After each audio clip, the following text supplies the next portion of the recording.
Hey guys, welcome to the channel. Thank you so much for tuning in. My name is Sarah Keisha, and I'm your favorite soul coach and commentator. And I want to talk about the video we all have been waiting and anticipating, which is the interview of Jonathan Majors. Like he's finally speaking out. Aren't we excited? I wish I could have some audio applause. Shh. Finally, he's speaking out. I'm so happy for him for this. I'm so happy for him. I'm so happy. Yes, because I was one of those ones that said, "Man, you just need to tell your side." He's such a likable person. Like in his interviews, and when he, prior to all this foolery, he has a very likable, down home kind of persona and vibe. You know what I mean? Very you homeboy-ish, like that's somebody you can talk to, somebody you can just go hang out, go out to eat with. Like he has a very mellow tone about him, a mellow vibe about him. You can tell he's definitely an introvert. You know what I mean? Seems like a cool person, very nice guy.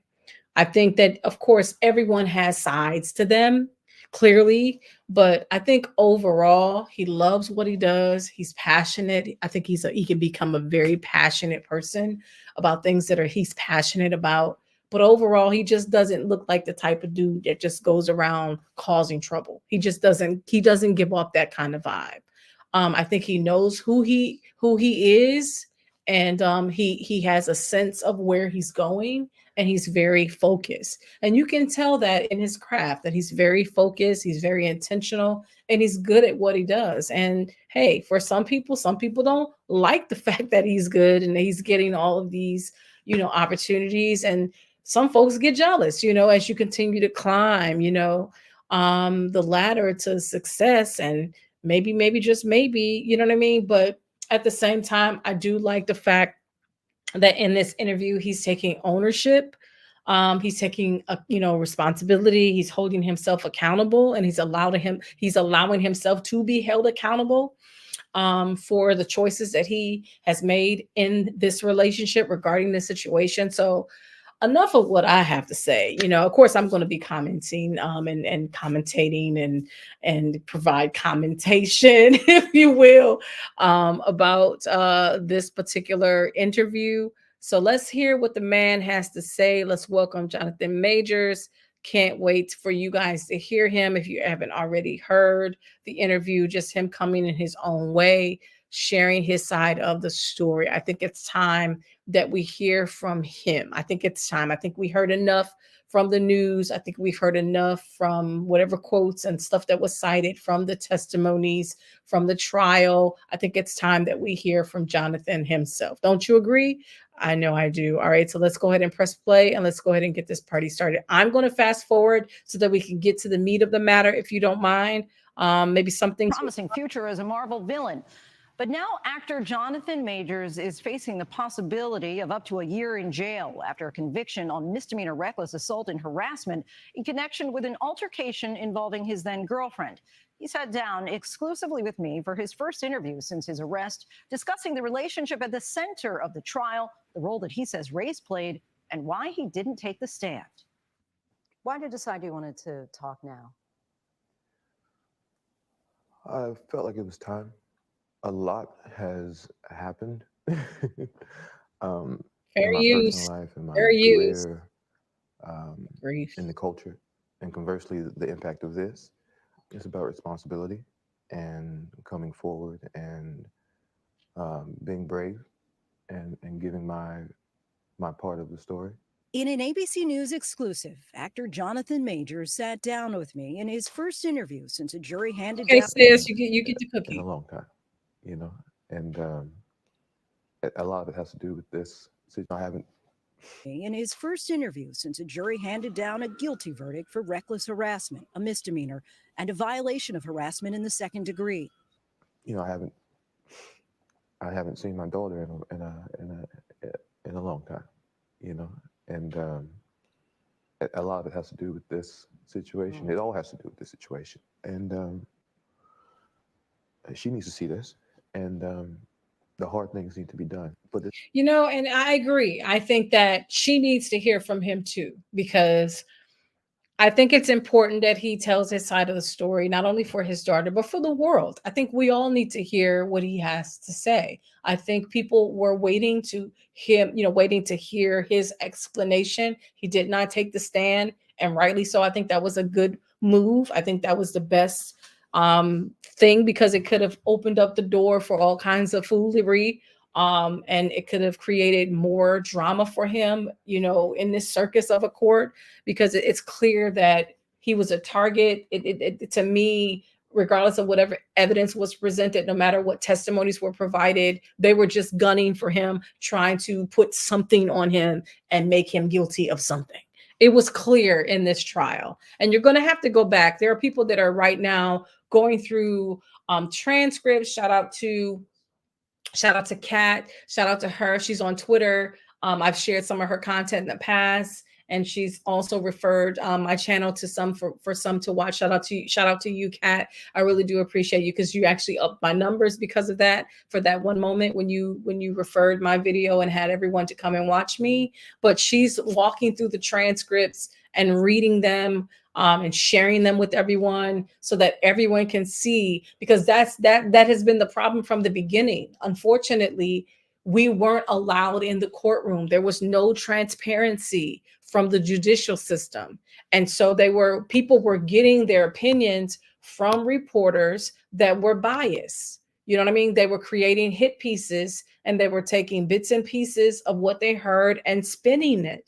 And therefore, they created him to be a monster in the media circuit. They created him to be guilty with a narrative. And so therefore, immediately you hear an allegation, people just automatically believe that it's correct and that it's true. And then they go and they run with it. And with him, this is exactly what happened to him. So I'm glad that he's coming forth. My heart breaks to know that there was some distance between him and his daughter, that there had to be a separation, because he had to protect her from this media circus. If he would have been around her, having date nights, having daddy-daughter time, I'm sure the media would have been, capturing her, and it would have affected her life.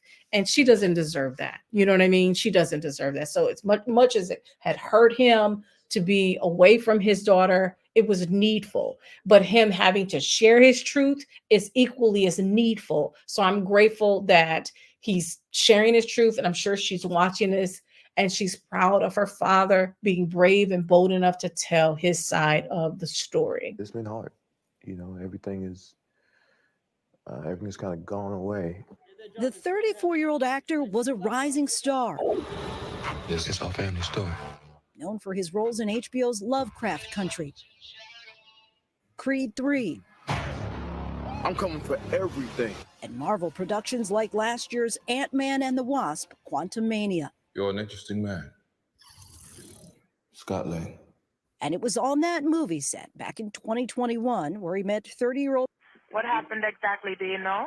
Let's give some of this floor of assault and one count of Oh, arrested by part where they said, on accused by Jabari of assault, strangulation, and harassment. eyes. Convicted last month, but acquitted on one Lies. count of assault and one count of aggravated harassment, meaning the jury didn't believe he assaulted her intentionally. Your reaction to that verdict? Shock. Hmm. I was It is shocking. absolutely shocked. And They didn't make their case. afraid. I'm standing there, and the verdict comes down. I say, how is that possible? Houseway. Based off the evidence, based off the prosecution's evidence, Right. let alone our evidence. How is that possible? The map was. After the verdict, in a statement, At all. Jabari's attorney wrote in part, justice was We don't justified to care. We Christian don't has care. described your relationship with Grace Jabari as tumultuous and abusive. Mm. How would you describe that 2-year relationship? I loved Grace. Our relationship was it was not healthy, and that Facts. began to reveal itself over time, but there was no abuse. In court, Jabari claimed she sustained head injuries, but never said how she received them. You know what? It's just freaking amazing to me. Like this whole situation was an absolute circus. And the mere fact that there was no transparency with this court is the problem. And and that's why there needs to be transparency in the courts. Cameras need to be in. Because I'm sorry, I know we're supposed to be tried by the jury of our peers, but just in case, we need some checks and some balances, because no, this man was railroaded. This man did not have any fair trial at all. Once you really look at all the evidence that was presented, plus the testimonies, literally the prosecutor's side was testifying for Jonathan Majors. Like, seriously, every person that came on the stand pretty much proved his case. He didn't have to get up and to testify, but I'm grateful that he's speaking out now. I'm so happy that he is. I encourage that. I'm so happy he listened to whomever and or made the decision for himself to do this, because we need to hear his side of the story. But this was insane. The allegations were insane. It just wasn't even medically possible, some of the stuff that he was being accused of. You know what I mean? Just ridiculous. Entered into evidence these partially redacted text messages from November of 2022. Now, that was also interesting how they said partially, but the majority of it was redacted, especially her side of it. I think his side was seen, but her side was not, which in turn did not provide enough context with the whole situation of something that happened a year ago or so. And to be honest, it probably should not have even been like included in this, because it didn't make sense. You couldn't see all the text messages because of the redaction. So you just couldn't have any context. And then what was weird was when the judge said, "Oh, we're not going to, include this as necessarily as background per se." So it just created a lot of confusion, having information that did not pertain to the case be brought into the case, because his attorney had asked a question in terms of why she did not report any of this stuff to the police. Because remember, Jonathan Majors is the one that called 911 when he thought that she self-harmed herself, because she said that she was alluding to that, or whatever text messages he received from her. I think she texted him like 30 some times, but yet he got a harassment charge. But anyway, during the discourse, she's mentioned something about harming herself. So that's why he ran all the way to that condo or to the penthouse or what have you, to see if she was okay. And when he saw her there, that's when he decided to call the police, because she was pretending to be out of it. She wasn't out of it. She was literally talking to her friend all night long. And I think it was like 12 minutes prior to the police coming to that residence, she literally texted her friend and she testified of that. So it's just really strange how all of this had came about in the first place. But what was interesting in the text that came up was the fact that he didn't want her to go to the hospital, whatever. She had somehow gotten injured. Now, mind you, she had testified that he never hurt her. He never physically assaulted her or touched her in a way, that caused her harm, right? And so she said that, right? But in these text messages, there was no context of the text messages. We don't really know what happened or how it happened, but it was just the specs. He just the mere fact that you're going to be going to the hospital, they're going to be asking you questions about how you got the bump on your head or how you got the injury or whatever happened to her. And so it could have been anything that caused it, but she again testified that he never hurt her up until that point. So obviously he did not cause the harm, but it would have just been the optics, the mere fact that she would have admitted that she was somehow connected to him, being that he was a Black man, that he didn't want to have to go through all of what he had to go through. He knew that that was going to happen to him, what currently happened to him. If she would have reported whatever happened to her in the prior year, if she would have done that in 2022, then they perhaps would have went through all that then. So that's why he was discouraging her from doing that. So that's the problem with dating people and And somehow culturally they don't understand. You know what I'm saying? You got to understand the culture. You have to understand the history, you know what I mean, of African Americans in the United States. Like, you have to have that background, you have to have that level of understanding. And so that's what he was trying to explain to her in the text. Like, I don't think it's wise for you to do that, because if you do that, the fingers are going to be pointed at me. I didn't do this to you. Because remember, even if he did it on accident, she claimed that he never tried to harm her prior to, that he did not hit her prior to. So whatever transpired, which we don't know because everything was heavily redacted and all this other stuff. So we really don't know. But the point is that regardless of what happened, they're going to be blaming me. You know what I'm saying? I'm going to be the bad guy in all of this. And I have a lot to lose. And I don't want to play this game with you. So I completely get it. Like, it's crazy, man. This whole situation is crazy. Majors writes, it's just fake. And I fear you have no perspective of what could happen if you go to the hospital. They will ask you questions. And as I don't think you actually protect us, it could lead to an investigation, even if you do lie and they suspect something. Exactly. So the point is that what he was trying to say in those messages is that whatever happened to her, since we really truly don't know, obviously it wasn't anything intentional, because she said that he never hurt her up until this point. All right. But whatever happened, if you go report this, I'm going to be the one in trouble. So 1000%, I get it. As a Black woman in America, she obviously is not. So it's whatever. You know what I'm saying? So that's what he meant by the text messages. That's the perspective of those text messages. But without the full context, you wouldn't have that perspective. Incident 2022 where she says you started throwing things, including a candle. Tell us what happened there. You know, we were in an argument. I was on the other side of the room, away from her, as I think she testified. And by my bedside table, I did a sweep, and I knocked over my candles. I completely lost my temper in that moment and threw it all on the ground.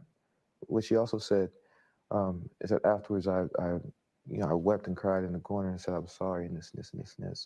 And I was. But check it out. If that's the worst that you're going to testify about as an example to try to bring up some priors or some precedent of him being aggressive, is that the worst you can come up with? Like, sis, like, for real, like, this is the worst that you can come up with, that he got mad and knocked down some candles off the side of his bedpost. Like, come on now. Like, seriously. But again, this plays into the stereotype of the angry Black man. You know what I'm saying?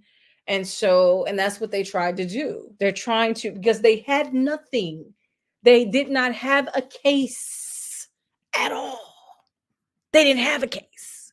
And so they tried to paint him as an angry Black man, this big Black man, oh, this intimidating Black man, but yet she's the aggressor the whole time. We're seeing him running through the streets of New York. We're seeing him be harmed, but yet some of this stuff is not allowed to enter into as evidence and all this other stuff. People testifying that she was the aggressor, but despite of all of that, we're just looking at him, and then we are judging him, and because of our prejudices and our biases, we've drawn the conclusion based on what she said and based on what he looks like, and this is the conclusion of the matter, and it's wrong.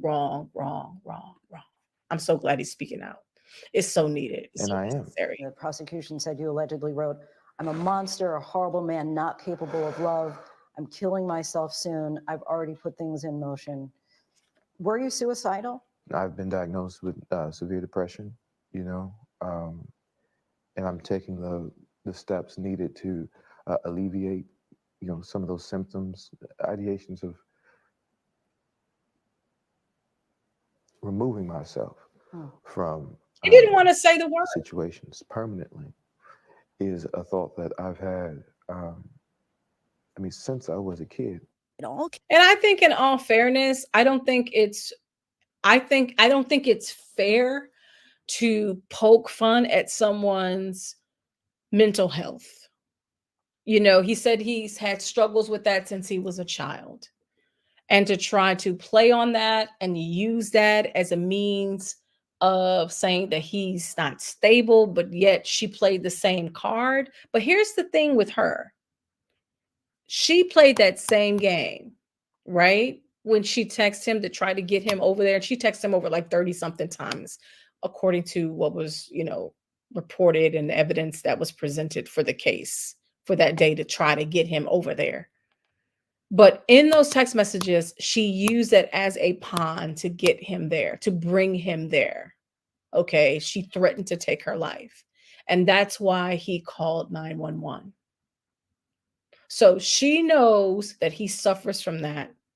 She's aware that this is an issue for him, but yet she uses it as a pawn, a thing to use him, to bring him, to get him over there so that she can, I don't know what her intentions were. Maybe it was to make up with him. Maybe it was to try to resolve things. I don't know. Because they were separated. Remember when he eventually got out of her clutches or got out of her way or whatever the case may have been, got away from her. They were separated. He went his way, she went her way. And so she was texting him all night long, 30 something text messages. She was talking to her friend that was in the UK. Okay. And then she began to plot and to scheme to try to get him back over there with her. And so she used that. And that's the part that I'm really trying to get at. The mere fact that she recorded him without his knowledge when it came to that Michelle Obama statement and Coretta Scott King. She recorded him for that. She, is again used. She's being used by the district attorney as a pawn to try to bring in all this other stuff to try to paint him in a certain light. It's just very sad and very discouraging. So let's continue to listen to what he has to say. Came to a head in March of last year when Jabari and Majors got into a fight, much of it captured on surveillance video and used as evidence in the trial. Jabari testified that it all began when Majors received a text from another woman. He says it read, "Oh, how I wish to be kissing you." Enemy, So honey. let's Enemy. go back to March 25th for a moment. She is an You enemy. and then girlfriend Grace Jabari are in the backseat of a chauffeured car. She sees a text from another woman. Things seem to spiral from there. Yeah. What happened next? Yeah, the text from another woman. Again, I said at the beginning, I did that. I cop to it. I show her, right? It's in my hand. She grabs it. We scuffle for the phone. I pull the phone back. I receive my injuries. I open the door. I step out. So again, I think it's important to note that he took accountability for the text messages. Obviously, this person got his number. He gave it to that person. She texts whatever he texts. Jabari noticed it and he showed her. He took ownership for it. She tried to take away his phone and she didn't seem to be successful. And that's when obviously some other things begin to happen, such as her jumping on him, slapping him, scratching him, and all this other stuff that happened in the back of the car. But he had his phone the whole entire time. Like, she tried to get his phone, but she was not successful. So it is possible that, I don't know, she may have injured herself. But again, that's self-defense. Like, if somebody's trying to take something from you that doesn't belong to them and it belongs to you, and they injure themselves in the process, then that's on them. That's like somebody trying to rob you and then they trying to sue you if they got hurt trying to rob you. Like, that's ridiculous. That is utterly ridiculous. Oh, I sprung my ankle chasing you down the street trying to take your purse, ma'am. I'm taking you to court. Like, what? This is exactly it. They're flipping the script. It's amazing. So, again, he's taking responsibility for whatever transpired during that text message moment. He showed her exactly what was going on, right or wrong. He's taking ownership for that. But everything after that, she was the aggressor. You know what I mean? I understand her being mad. She had every right to be mad. But to go as far as she did and to do the things that she did and how she did it, no, that baby, that wasn't the way to go. I'm sorry. It just wasn't the way to go at all. And then to then blame him and try to flip the script and make it like he the bad guy. He's the bad guy for having some chick text him. But in terms of the aggression, that did not happen, baby girl. Yeah, I know you mad and a woman scorn and all that jazz, but no, that wasn't cool. She comes. Then one of the biggest mistakes of my life. I pick her up. I put her back in the car. I'm trying to get rid of her. I'm trying to get away from her. As the video shows, you know, everything calms. We get out. We walk across the street. I escort her across the street. The moment we get across the street, she grabs me. She goes for the phone. I get free of her and I run. For blocks? Yeah, for blocks. Surveillance video also shows Jabari talking to three strangers. I Hell missed for the night. some of this. Jabari leaves with the bystanders. She says inside the car, you hit her in the face, Yeah. twist her arm behind her That's back, crazy. fracture her middle finger. Yeah, that did not happen. What happened? She went to grab the phone. I held the phone. I pulled the phone back. She came on top of me, squeezed my face. Okay, so let's go back and let's walk through the steps of what happened based on his testimony. What happened in the car? Let's go back again. Behind her back, fracture her middle finger. Yeah, that did not happen. What happened? She went to grab the phone. I held the phone. Went to grab the phone. He held it. I pulled the phone back. She came on top of me, Pulled the phone back. She came on top of him. squeezed my face, slapped me. Squeezed his face, slapped him. Mind you, he had injuries. Remember, he had the scratches and he had the scratch on his face and his arms to prove it. That's all I remember. So she ends up Yeah. with a 1-inch cut behind her ear, and Laceration, yes, ma'am. fractured finger. Yeah. How did those injuries come about? I wish to God I knew. That is the question of the year. Like, seriously.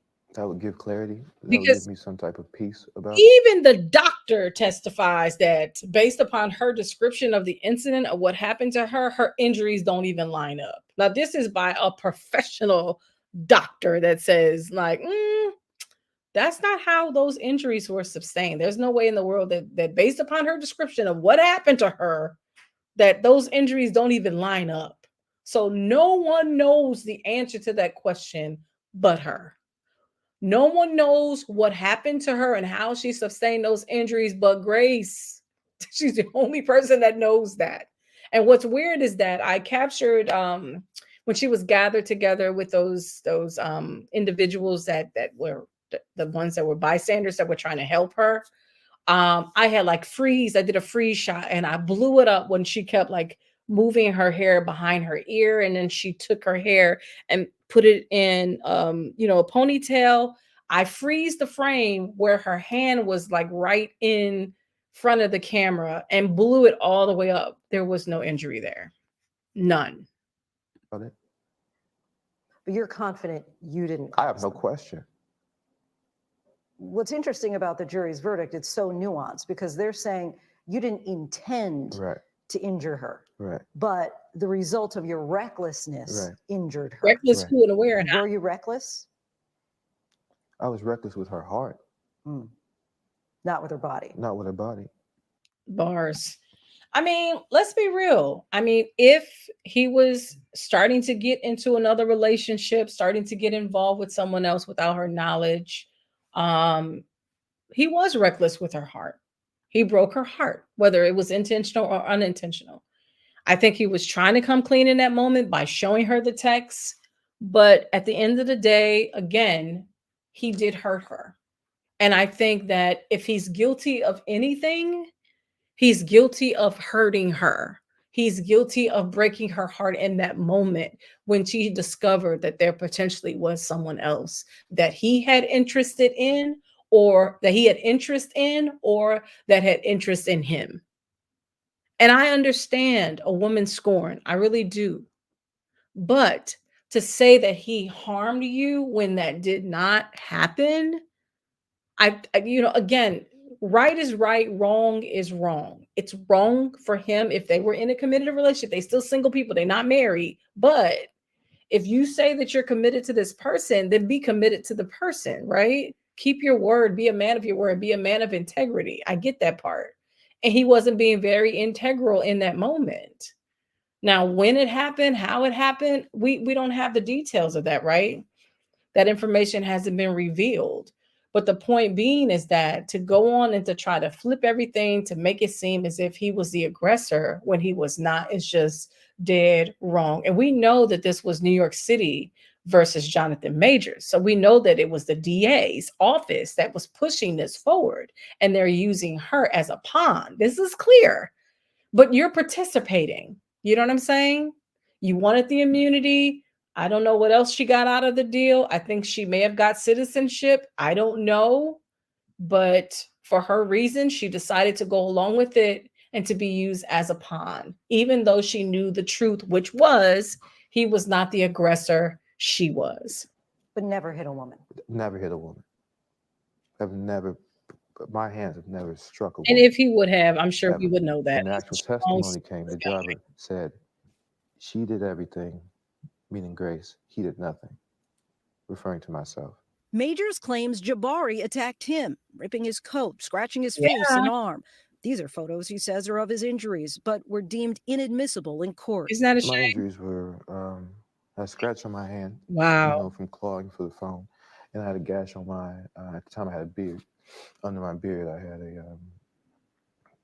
essentially a fingernail scratch on my I guess my cheek from pressure. You chose not to take the witness stand. Why? Yes, ma'am. The driver. You felt that was compelling enough. He had said enough. Well, not just the driver. She was doing everything, he was doing nothing. Well, that's what I was going to say. Mr. Majors, did you see any injuries on her? No, I didn't. Clinical experts, the detective I spoke to, all who testified before I did. But after all of that, what was I going to add? Jonathan, how do you feel During the trial, in audio. And I think that that's fair to say he didn't have to really testify because even the prosecutor's case was testifying for him. That's how poor of a case that they had. The case was so bad. Everything that they presented was in his favor. Just about 90% of what they presented actually was in his favor. It supported their claims. It supported their narrative. I'm talking about his on his side, that it really did support him. Like, so he really did not, and including his evidence and the people that testified on his behalf. He really did not have to testify because, again, they were playing dirty from the onset. So it would have kind of muddied the waters, or they would have somehow tried to enter other stuff in there. Like they've tried to creep in stuff through moments when, his attorney was asking Grace questions, and the way she was probing her and not probing her, but the way she was pushing her and asking her questions. That's why the text messages were entered in, because of the type of questioning that she was asking her. It opened up the door for them to present other evidence that did not pertain to the case. And so him testifying might have opened up doors as well. So I think that it was smart that he didn't testify, but at the same time, just like everybody's listening and attentive and wanting to know more and wanting to hear his side, I think that that's equally important. And I'm glad that he's taking the time to share his side of the story. A recording was presented in court by the prosecution of Jonathan Majors and Grace Jabari during an argument. How dare you come home drunk and disturb the peace of our house? Coretta Scott King. You know who that is? That's Martin Luther King's wife. Michelle Obama. Barack Obama's wife. My temper, my shit, my trauma, blah, all that said, right? And I'm not saying I'm a great man. A great man.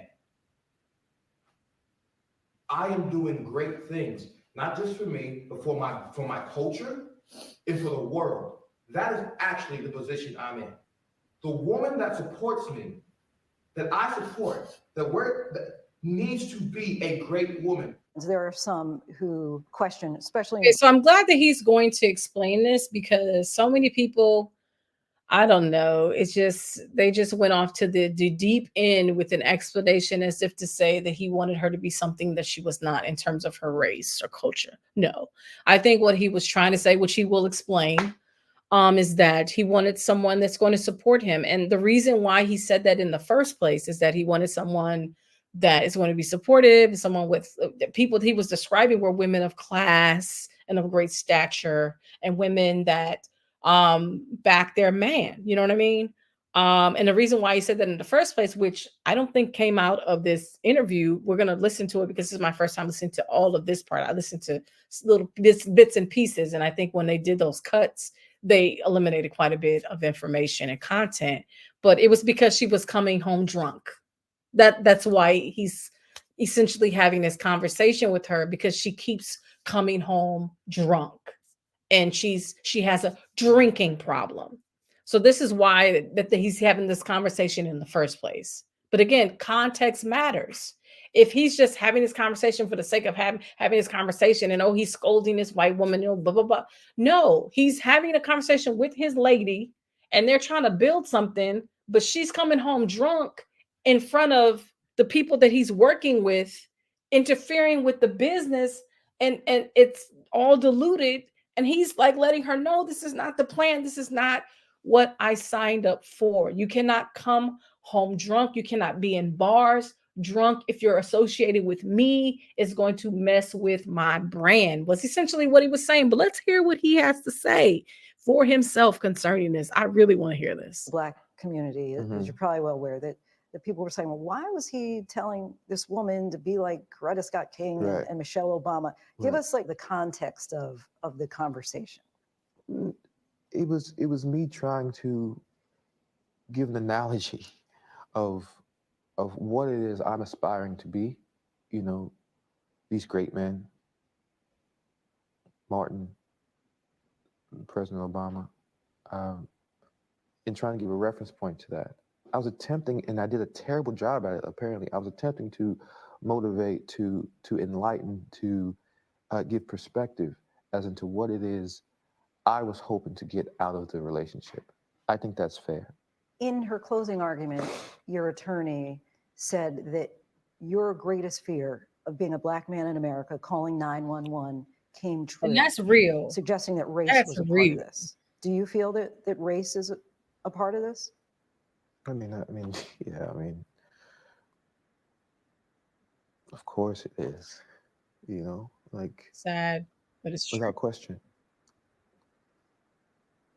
I mean, that quote unquote guilty verdict, you know, well, guilty verdict, no quote unquote, you know, like, you might as well put that on my birth certificate. Wow.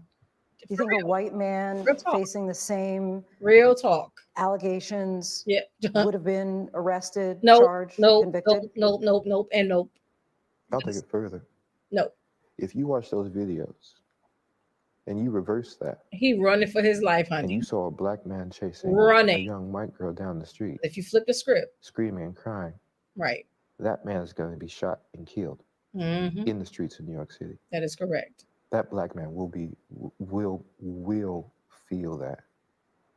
Manhattan District Attorney Alvin Bragg's office responded saying in part, we don't have time to hear what the district attorney Braggs have to say because there's corruption at the highest level. Sorry, I'm a New Yorker. Facts. Okay. This man is corrupt. Okay. And he's literally, again, creating these issues and these problems, targeting these Black men, these high profile Black men, to try to prove a point to his constituents that he is fighting for them. And again, it's just under the umbrella of this Me Too and Believe All Women vibe. That's all that he's doing. He's trying to get points. And it's sad and it's unfortunate because these are people's lives. These are people's livelihoods that he's negatively impacting by the games that he is playing. It is very unfortunate and it's very sad. And I hope he reaps every bit of what he has sown to try to attempt to ruin these Black males that he has targeted. And there's 3 in particular that he is targeted, that he has tried to create a case against them, trying to make things stick that are not true. With this case, they try to flip it to make it seem as if that the Jonathan Majors was the aggressor when he was not. I don't have time to hear what they have to say because it's all bogus and it is just not true. He's being railroaded. He's being targeted. I'm sorry. That's exactly what's happening. And if the roles were reversed, absolutely, he would have been gunned down. They would have used excessive force against him if he would have been the one chasing her absolutely down those Manhattan streets in that neighborhood, because in that neighborhood was the same neighborhood where the courthouse was that they had to go to every single day for 10 days of this trial. It was the same exact neighborhood that had a strong police presence. Jonathan is intelligent and he has common sense as a Black man in America. He's aware of his Blackness. He is aware of how he shows up. And he is also aware of the biases and the prejudice that exist in America. There's no way, from the moment that this was told, this narrative or whatever allegations was out there, I knew that it was a lie from the beginning, because I knew that he was smart enough not to do it in public. If he gonna do anything, not to do something like that in public. I knew that he was intelligent enough not to do that, the thing that they were trying to accuse him of. Again, they're saying he's not taking accountability, blah, blah, blah. Not true. Prosecution. Right. You have thoughts on that?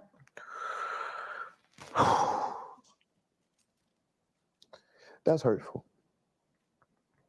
That's really hurtful. And why is it hurtful? Because, again, I know what happened. Movies don't matter. Work don't matter. Yale education doesn't matter. In that moment, what I felt was, oh, I'm nothing. He doesn't know. Throughout the trial, That's how he felt. The mere fact that, again, she assaulted him and it didn't matter. He showed them proof of it. She was arrested. They dropped everything. That told him that he didn't matter. I 1000% agree. The mere fact that all the charges would drop because they wanted to use her as a pawn to get to him. She got a plea and got other things just so that they can use her as a pawn just to get him. Yes, it said what it needed to say. You are worthless. We could care less of what happens to you. So what, she hits you and get over it. And that's not right. I'm sorry. It just isn't. Major's girlfriend, actress Megan Good, was right by his side. She was also present for our conversation. You've mentioned Megan a few times. Yeah. We've seen her right by your side going in and out of court throughout the whole trial. Yeah. How would you describe your relationship?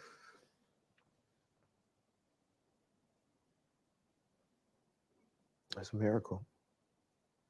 Oh, bless She's an angel. She's held me down like a Coretta, you know. I'm so blessed to have her. I love this You for know, him. The relationship I love this for is them. still fresh. I hope but, they can you make know, it work. I think I found her. Yeah. The one. I hope she just stick with me. Stick Major's beside him. career as a Stick bes- rising Hollywood Stick beside him. Girl, continue to stick beside him. He's a good dude. I just feel like this whole situation is just crazy. I feel like that he was targeted from the beginning by the DA's office. And they just felt like it was an easy target. They thought things would be open and shut. We can pin these things on him. We're not gonna, have cameras in there. We're gonna be able to do what we can do. It's gonna be done and done. Nah, but what they did not anticipate is that there would be people like me. There would be people like the Trey Mack show and people like Kat and people like Danny and people like Chillmonger and Dr. Hines and so many of us and Dr. Keisha, myself, and so many others of us that was going to do and promote and to push the truth and to cause people to think critically and to try to look at the facts and to make a determination. Listen to what was actually, reported in court, what was testified, and make a decision. Not all the spin, not all the twisting, not all the sound bites, not the stuff that the media just wants you to hear, but the totality of it, all of it, and make a judgment. So I'm glad that he spoke out. I'm glad. Let's just hear the rest of it, and I'm going to bring this to an end. Hollywood actor is now in limbo. Future appearances playing Kang the Conqueror in the Marvel Cinematic Universe have been scrapped. You hear the verdict. Yeah. The same day Marvel drops you. Your reaction? Same hour. Same half hour, I think. It's like the world stopped. Mm. You know, it's like you work so hard for things, and then, it's done, Sad. And in that same breath, I thought, Sad. man, that was cool. Just the How so? opportunity was a blessing. I was a supervillain, and I got to play multiple characters, with a group of people that really cared nothing about anything else except making really cool movies and giving their actors whatever they need to tell those stories. And I'm so proud of it. You think you'll ever work in He Hollywood did a again? great job at what he did. Yeah. I pray I do. But it's God's plan and God's timing. For those who say, look, he's convicted at this point, what would you say? I mean, do you deserve a second chance? That's a crazy I question. think I do. Heck yeah. I think I think I do. This shouldn't have even been I a hope other thing. people think that. Majors is set to be sentenced next month, but says he and his legal team plan to appeal. Please do. Please do. Please do. And that's pretty much where this ends. He's going to appeal it. He's going to fight, and as he should. Because when you look at everything, I'm talking about all the evidence that was presented, the argument that was made, the stuff the judge allowed, the stuff the judge did not allow, how they were moving, and all of that. I'm sorry. It should have been a mistrial. It really should have been a mistrial. He should have gotten not guilty on all accounts. Like we should be really celebrating right now and not be even having to even experience what we're experiencing, especially him and his family. So this saddens me, but I'm grateful that finally he speaks out in a very professional way, whether he would have decided to get on his social media or on a social media platform or in this controlled environment. I'm glad that he was able to finally speak out and to speak his speech and to tell his side of the story. All right. So I've shared my commentary, like I said, from the beginning.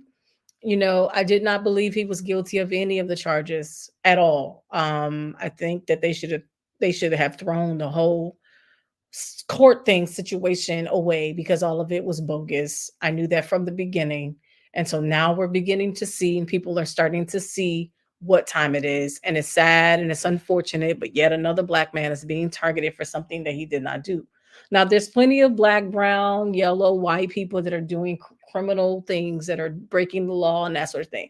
Go target those people. Go get the criminals. Like, you know what I mean? Invest time and energy, tax dollars towards those people. But to sit there and waste tax dollars on a man that was not the aggressor is just beyond me. For political gains. Political gains. Playing games with this man's life just to get points. I hope the DA reaps what he sows, like straight up. This is a bunch of foolery, and I really do hope that he wins and get that vindication that is due. I mean, I really, really hope and pray that he does, because this is a bunch of mess. So anywho, that's that. Thank you so much just for listening. Thank you so much for watching.